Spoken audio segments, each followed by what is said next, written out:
Seguimos entonces con el ministro Manuel Pulgar Vidal. Y yo quería preguntarte sobre OEFA, que es el Organismo de Evaluación y Fiscalización Ambiental, y que es, dentro de la política ambiental, la institución que viene a ver que se verificar el cumplimiento y la aplicación de las normas legales. Es esencial en el derecho ambiental, Así es. en todos los foros y en todas las análisis de experiencias de otros países del norte, del sur, de todos los países. El país que no tiene un ente fiscalizador eficiente, ¿no? Con capacidades no solamente legales, sino técnicas, no puede realmente acompañar o hacer cumplir las políticas ambientales.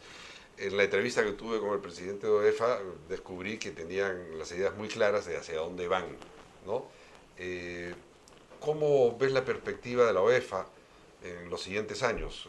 ¿Qué planes concretos tiene? Yo sé que es una entidad con sus autonomías, pero está bajo el Ministerio del Ambiente, ¿no? Yo veo muy buenas perspectivas en OEFA. Probablemente hay que poner rápidamente los temas en contexto. OEFA se crea con el Ministerio del 2008, pero recién el año siguiente, con una ley que crea un sistema de fiscalización, se señala que se le irían transfiriendo funciones que estaban en distintas entidades, o SINARMIN o en los sectores. Y la primera función que se le transfiere es las funciones vinculadas a minería y energía. Entonces, se le transfiere funciones de fiscalización ambiental que tenía SINARMIN en minería, hidrocarburos y electricidad. Luego se amplían estas en funciones relativas a industria, en algunos subsectores, y también en funciones relativas a la parte ambiental de pesca. Eso es lo que OEFA hace. ¿Ya tiene presupuesto? Voy a llegar al tema del presupuesto, que es importante. Pero a su vez se establece que cumple una función de fiscalización de segundo piso de las entidades que siguen haciendo fiscalización como primer piso, es decir, los sectores que siguen con competencias o los gobiernos regionales. Entonces, eso ya tiene OEFA, tiene estas competencias, las que acabo de mencionar. Pero OEFA, al recibir estas funciones, por ejemplo, SINARMIN recibe un conjunto de expedientes, muchos con mucho retraso, que nunca habían sido vistos por la autoridad. Entonces, una primera tarea que tuvo OEFA es la actualización. Creo que ya para el próximo mes OEFA tiene todo al día. O sea, no tiene ningún expediente atrasado, ningún procedimiento administrativo sancionador sin que esté en proceso, ningún informe sin que haya sido debidamente procesado. Segundo, OEFA ha logrado, con el Ministerio del Ambiente, que se dicte la Ley 30.011 de fortalecimiento del sistema de fiscalización ambiental y se han precisado las funciones de OEFA y se han establecido una serie de elementos que son fundamentales. Ahora, la gente le tiene mucho miedo, o sea, los empresarios a Pero, OEFA. pero dentro de los elementos fundamentales, mira tú que el primero que iba a mencionar es incentivar a los operadores, a los administrados que cumplan con sus obligaciones ambientales, o a su vez, en el caso específico que se subsane voluntariamente, no verse sujeto ni siquiera al inicio de un procedimiento administrativo sancionador. Claro, salvo que la omisión ya represente un daño o un grave riesgo, ¿no? Pero si no hay esos elementos, Manifiesta el claro, incumplimiento de la con lo ley. cual se entra un poco a este concepto, Jorge, que tantas veces hablamos, que usan los auditores, el hallazgo o la observación, porque a mí me parece que eso es correcto. Pero además logramos, y esto es un elemento fundamental, que se reconozca que SINARMIN tiene que compartir un porcentaje del aporte de regulación que hoy día recibe para que el OEFA tenga un presupuesto predecible, un presupuesto suficiente, un presupuesto adecuado. Yo creo que en las próximas semanas, porque ya tenemos listo el informe y el proyecto de decreto supremo, esto se va a aprobar y en cuyo caso lo que vamos a tener es que el OEFA ya no depende de estas negociaciones de Tesoro Público, de cuánto me das, sino de este porcentaje del aporte de regulación que estaba en SINARMIN y que ahora pasará en OEFA. Entonces las multas a montos que parecen para cualquier ciudadano enormes. Interesante pregunta, porque ahí te darás cuenta que uno no eleva las multas con un objeto de ser recaudador.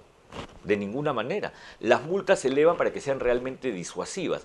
Y el OEFA no solamente ha puesto al día expedientes y se ha visto fortalecido, ahora va a tener presupuesto. El conjunto de directivas y normas que ha dictado OEFA es de las mejores de la administración en cuestiones de fiscalización. Muchos los están utilizando de modelo. Por ejemplo, el régimen de graduación de multas, la metodología para graduar las multas, es la que te permite saber cuándo vas a aplicar el tope. El tope solo se aplica en situaciones muy extraordinarias, porque tiene que cumplirse 5 o 6 condiciones. Uno es el nivel de ocultamiento. 2, lo que se denomina el beneficio ilícito. O sea, tú no puedes ponerle a alguien una multa que sea menor al beneficio que está obteniendo por su actividad ilícita. Por eso se llama beneficio ilícito, claro, porque no sería disuasivo. 3, el tema de la afectación o el daño. 4, el nivel de recurrencia. Entonces son muchos elementos que harían que se llegue al tope máximo de 30.000 UITs. O sea, es muy extraordinario y creo que no le debe causar ningún temor a nadie. Lo que pasa es, mi percepción es que normalmente el sector ambiente se ha visto como asociado a asuntos verdes, ¿no? Se ha visto como un sector que, bueno, hay que hacer un trámite de estudio de impacto ambiental, pero todavía no se ha internalizado, ¿no?, el valor que tiene incorporar toda la prevención ambiental y la ecoeficiencia, y etcétera, a las actividades productivas. Y entonces por eso es que de pronto un OEFA, si empieza a crecer en su capacidad y eficiencia, va a generar rechazo porque la percepción va a ser, bueno, se viene en serio entonces la aplicación de la política ambiental. Pero no es significativamente distinto, Jorge, a lo que ocurre en cualquier ente recaudador o cualquier ente fiscalizador. O sea, los entes recaudadores o fiscalizadores cumplen una función. Bueno, el Ministerio de Trabajo ahora... Sí, claro, con SUNAFIL, ¿no? Los entes recaudadores o fiscalizadores están verificando que se cumpla la ley y están iniciando procedimientos en aquellos casos que no se cumpla la ley. En consecuencia, yo creo que un inversionista responsable que cumple la ley no tiene temor, pero aquel que está violándola y que eventualmente es consciente que eso está ocurriendo, obviamente va a estar temeroso. Vamos un poco al tema de la minería ilegal, que es otro tema importante. También una lectura de qué está pasando políticamente es o que el Ministerio del Ambiente se ha quedado solo en la lucha contra la minería ilegal, es decir, que el Consejo de Ministros, y hablo de Consejo, no se ha comprado el pleito, incluye a los militares, porque aquí estamos hablando de una destrucción sistemática, incesante de la Amazonía, pero con pruebas, ¿no?, que asustan a cualquiera. Y la sensación es de que ahí sí hemos perdido, ¿no?, un poco la autoridad, ¿no? El Estado no tiene autoridad para detener esto.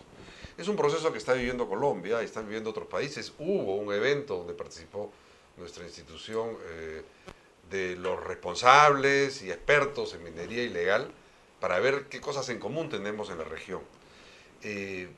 Pero, ¿qué se va a hacer? O sea, la inminencia del día a día y las necesidades, o sea, el manejo y la gestión a veces hacen que las cosas urgentes, ¿no?, sean primero y las importantes se queden para después.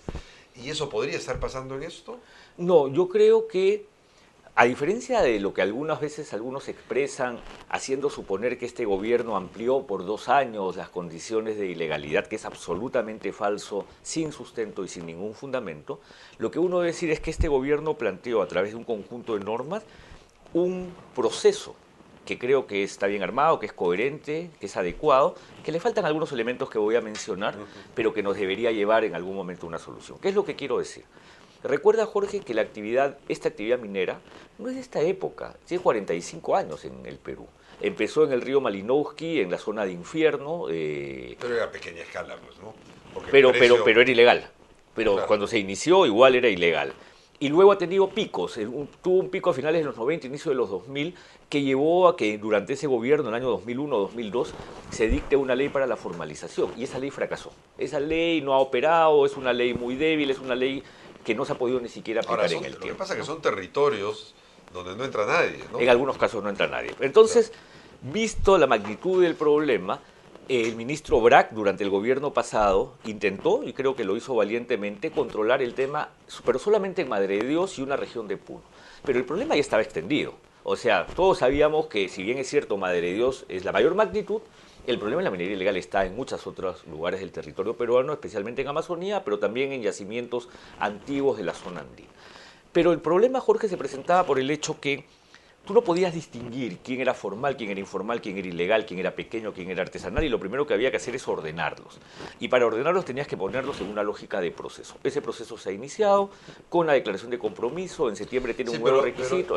Pero esa es la norma. Está bien, la realidad es que nadie va a cumplir nada. Están presentando, y es que entonces esto debe venir acompañado de las otras medidas que sí se están cumpliendo, con lo cual no estamos solos. SUNAT ya estableció la ruta de control fiscal en la zona de Madre de Dios, entre Cusco y Madre de Dios, que es por donde entran todos los insumos. Osinarmin tiene que fortalecer su papel en relación al tema de los combustibles, definitivamente. SUNARP, que es el Ministerio de Justicia, ya dictó las normas para el registro de maquinaria. Y por otro lado se ha creado la figura del alto comisionado para la interdicción. O sea, maquinaria que no está registrada es ilegal. Es ilegal y se retira, se ¿no? puede decomisar. ¿no? Decomisar, incautar. Y el alto comisionado tiene que establecer las medidas vinculadas al tema de la interdicción. Entonces, esas medidas están caminando. No están todavía todas concluidas, pero se están haciendo y están caminando. Yo, como he señalado en más de una oportunidad, creo que todavía hay un par de temas a evaluar. Eliminar la condición de pequeño minero a las plantas de procesamiento, estas de Chala, Nazca, en la zona de Patás. Yo no creo que deba haber régimen de excepción, es decir, de pequeño minero para esa actividad que es contaminante per se, porque genera relaves, maneja químicos. Creo también que debemos ver y activar más lo que Activos Mineros debe hacer, o quizás debiera hacer el Banco de la Nación, de intermediación en la compra, porque esta cuestión de la minería ilegal también está muy sustentada en el hecho de que ante la inseguridad que tiene cada uno de estos pequeñitos operadores de perder la concesión, no, ¿qué? De perder el sitio, se instalan al costado y al instalarse al costado viven al costado donde realizan la operación, se contaminan con el mercurio, generan contaminación al ambiente. Y a nivel de comercio uno se puede intervenir, así como uno interviene para que la madera que se exporta venga de bosque manejado. Y ya una de las normas justamente tiene que ver con que toda la comercialización está sujeta a un conjunto de requisitos vinculados a comprobantes de pago, y esa es tarea de la SUNAT. Aduanas, donde sea. Así es, si sale, aduanas, oye, ¿no aduanas y la parte tributaria de SUNAT. Entonces, todo ese conjunto de normas ya se dictó, hay un conjunto de elementos que están ahí viene el tema de la aplicación. Pero se está aplicando, pero claro, esta es una guerra de largo aliento. Esto no se resuelve de un momento a otro, porque y los militares van a tener que entrar están muy dispersos, tienen que entrar continuamente. Yo creo que también tiene que haber una fuerza de élite vinculada al control de la minería ilegal que se está desplazando por el territorio, que necesita obviamente equipamiento, que necesita además presencia siempre de fiscales. Y ahí sí hay una gran debilidad. En el Ministerio Público hay una gran debilidad para el tema de control de la minería ilegal, cosa que no ocurre en cambio con el Poder Judicial. Hay un compromiso del presidente de la Corte Suprema contra el tema de la minería ilegal. Bueno, habría que entrar a... una pregunta, esto me lleva a ver a la relación del MINAM con los gobiernos regionales, porque son los gobiernos regionales los que manejan, son los responsables en el caso de esta minería artesanal o la pequeña minería.